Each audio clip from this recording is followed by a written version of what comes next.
The Old Man and the Sea, part 19. Then he felt the gentle touch on the line and he was happy. It was only his turn, he said. He'll take it.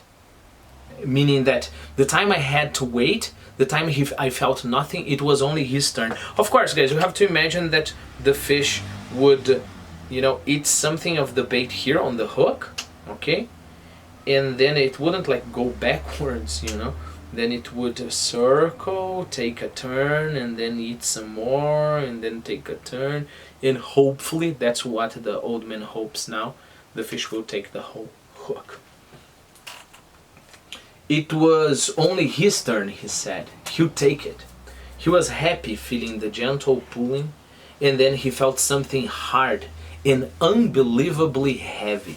It was the weight of the fish, and he let the line slip down, down, down, down, unrolling off the first of the two reserve coils.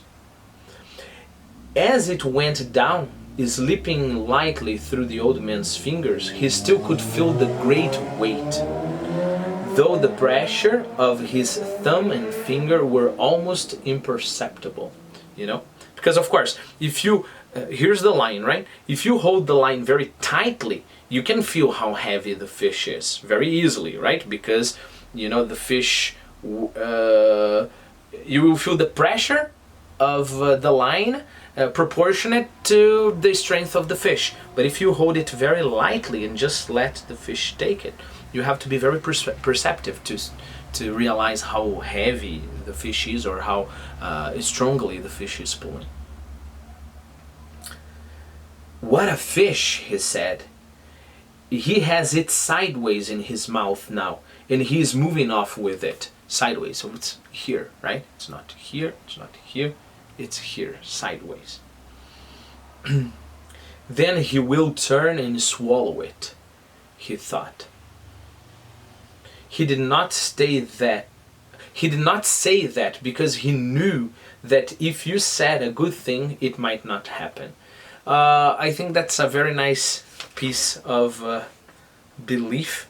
I think at certain points in our lives we all had this kind of belief. I don't know if you have ever, but you know something incredibly good is coming, but you are afraid even telling that to yourself, because it seems that if you start saying it, it won't happen. I don't know. Try to find the rationale behind that, right?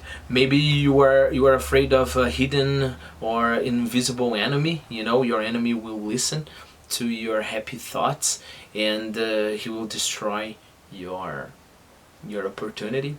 My mom always used to tell us when we got like good things not to tell other people, So maybe this is the kind of the belief we have here.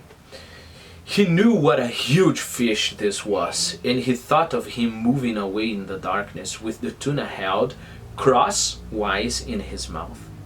At that moment he felt him stop moving, but the weight was still there, meaning that the fish still has the bait in his mouth. Then the weight increased and he gave more line. He tightened the pressure of his thumb and finger for a moment, and the weight increased and was going straight down. So imagine this rope going and going and going and going. It has a lot of rope, a lot of line, right? Rope kind of. So it has a lot of line. So the line is just going down and down and down and down. He's taken it, he said. Now I will let him eat it well. Why? Because remember, probably the fish had it here, the bait here, and the fish could eat the rest of the fish and the hook would be set free, right?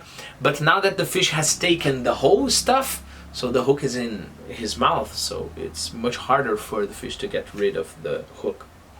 He let the line slip through his fingers while he reached down with his left hand and made fast the free end of the two reserve coils to the loop of the two reserve coils of the next line. Remember, make fast is to attach, right? So he had 4 coils, 2 of them were attached to the line he's using now, 2 of them were reserve. The old man is already feeling that this fish is going to take a lot of line, so he made all of those coils fast together so the fish can just keep on taking.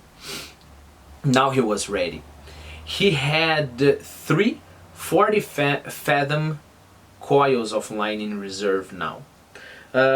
Keep in mind, 40 fathom is 73 meters, so it will be 70.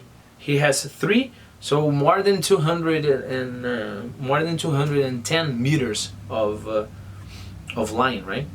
As well as the coil he was using. Okay, so it's 5 times actually. So we're talking about 350.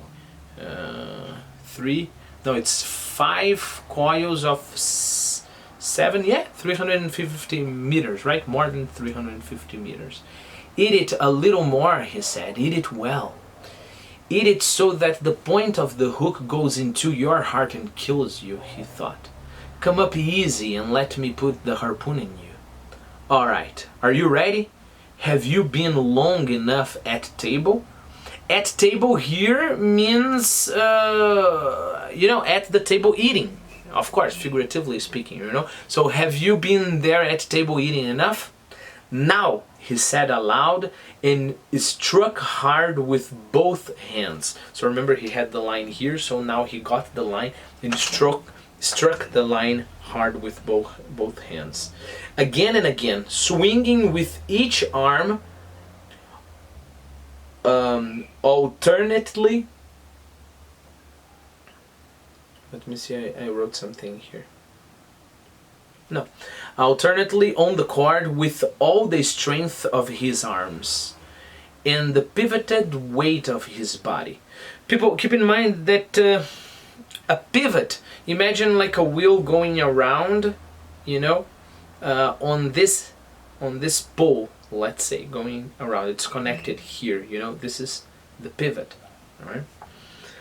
So the pivoted weight of his body, it would mean that he would use his body to go here and there, trying to shake the line. Why? Because now he's trying to pull, at least a little bit, pull the fish back, right? Nothing happened, even though he used all of his weight and all of his strength. The fish just moved away slowly, and the old man could not raise him an inch. His line was strong and made for heavy fish, and he held it against his back until it was so taut that beads of water were jumping from it. Taut is like stretched, right? So try to get a line and stretch it as much as you can. You'll see that there will be little drops of water that will come out of the line because it's too tight. Bead is the little stones, sometimes precious, but most of times are not. We used to make a necklace or a bracelet, So imagine the little beads there falling from the taut line. Then it began to make a slow hissing sound in the water, and he still had it, bracing himself against the thwart and leaning back against the pool. The boat began to move slowly off towards the northwest. Well, here I want you to try to imagine what is the position of the man now. Stop the video and try to imagine, because the line, what is happening? He has the line in his hands, the line is attached to the boat. It's important that you practice this kind of picturing the situation, okay? So pause the video and try. Read it again if it's necessary. Keep in mind, I hope you have tried to do that, keep in mind that he is bracing himself against the thwart. Remember, thwart is that seat, right, on the skiff.